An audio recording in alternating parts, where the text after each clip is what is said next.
It's like John Madden probably said, if you don't want to lose, figure out how to win.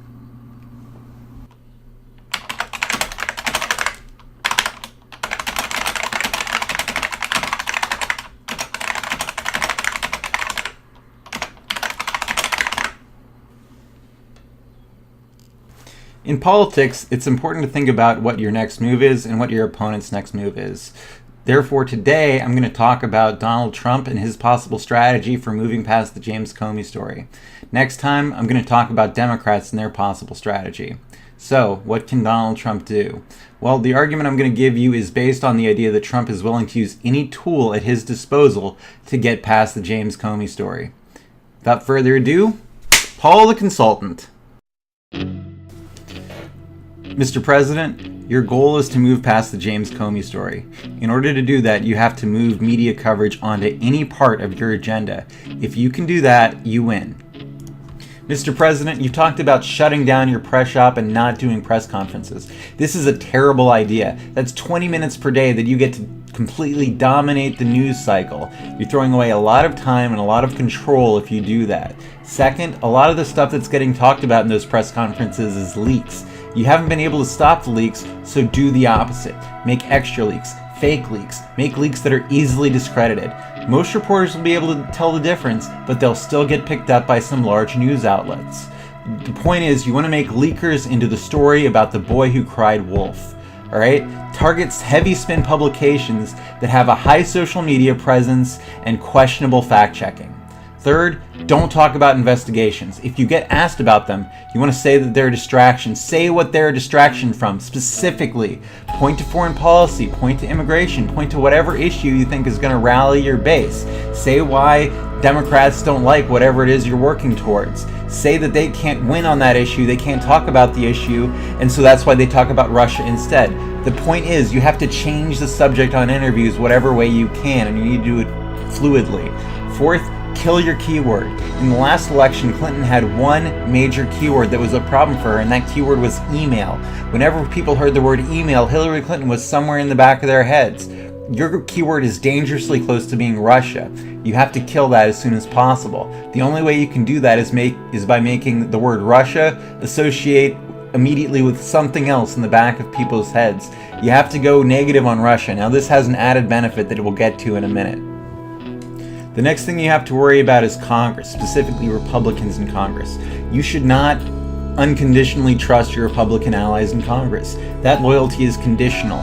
They aren't saying we don't need an investigation, they're saying it's too early. They only have one reason to say one over the other, and that's because they're thinking of selling you out if it becomes convenient. They want to hold you hostage. They want to work with you, sure, but they also want to hold you hostage at the same time. The Republican majority can't actually get anything through without the Freedom Caucus, and they still think that you're the best way to deliver those particular votes. They want the leverage to push the Freedom Caucus even when you don't want to. Second, if you ever realize that Congress is about to appoint a special prosecutor, appoint one yourself. Demand a special prosecutor. You can then make the claim that you thought it was the only way for America to move past the distraction, and that looks a lot better than getting one appointed for you. Be ready to paint Republicans, when you do this, be ready to paint Republicans as ready to sell you out for their own benefit. Make sure that it would be mutually assured destruction if they do that to the extent possible. Now, to avoid getting to that point, you need to pick something that you know you can move on. Figure out what's most important to you and go full court press. That's probably fighting ISIS. You know, the day before, on the day you fired Comey before that, you decided to arm a Turkish group, which really ticked off the president of Turkey and may have hurt your Turkish business interests, which is fine. That's great. You know, if that's where your heart is, play it up. Have your press shop talk about progress on the ISIS front. Now, with issues that Congress might have to work on, don't go for stuff like tax cuts. The problem with tax cuts is that people notice them, but they notice them over a really delayed period. It's not something that immediately hits your base as something you've done, right? You know, you need to precipitate the fight which is whatever your base wants to fight in Congress, right? This is probably the wall. If Democrats obstruct something like that, then it makes it harder for them to stay on message about Comey. If you also have perfectly normal things to do on other issues like the North Korean front, and working on the North Korean front is just naturally going to take coverage because North Korean issues always turn into a big story. Last thing about Congress, or really about Ron Rosenstein, if he told you that you have his loyalty, do not believe him. This is the guy who prosecuted James Traficant. James Traficant was a talker, a flashy talker. He was funny, people liked being around him. The problem was he was corrupt, and he never stopped talking and bragging. The way Rosenstein got him is he just let him talk and talk and talk and talk. And then he went after him. Right now, you've still been talking. That might be why Rosenstein hasn't done anything. You need to be incredibly careful with that. So what's the big picture we've been working towards here? I like to think of it as plausible implausibility. Impeachment or whatever you're worried about happening is more a political issue than it is a legal one. Now, you might not be able to prove that you didn't collude with the Russians, but the beauty is you don't have to. You have to make it implausible. The average person has to think about your opinion of Russia and then think about you colluding with Russia, and it just doesn't make sense. You want people to think, well, Trump wouldn't collude with Russia because Trump doesn't get along with Russia.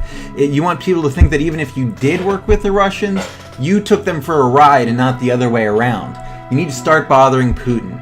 At first, you want to do the things the Democrats can't hit you on. You want to double down on NATO. Any bad thing you want to say about NATO needs to be about making NATO stronger, about a reason that NATO is weak and could be stronger. Start talking about Russia being in Ukraine. Make it an issue in the everyday conversation. If you get pressured hard in an interview about Russian involvement in the US election, talk about Russian involvement in the French election. You can talk about Russia helping against ISIS in Syria. You can talk about Russia not doing enough to stop chemical weapons in Syria and how they bungled it up. Last, you have to decide who's going to be your FBI director. Do not pick anyone who worked for you on the campaign, period. This works against your cause. Find a candidate who's strong on some subset of the FBI's mission that they will want to highlight on their own. Mr. President, I think these are your best plays to get the Comey story behind you. You're welcome. Now, in my next video, guys, we're going to talk about what Democrats can do to get an investigation or an independent commission while fending off pending legislation that might be coming down the pipe.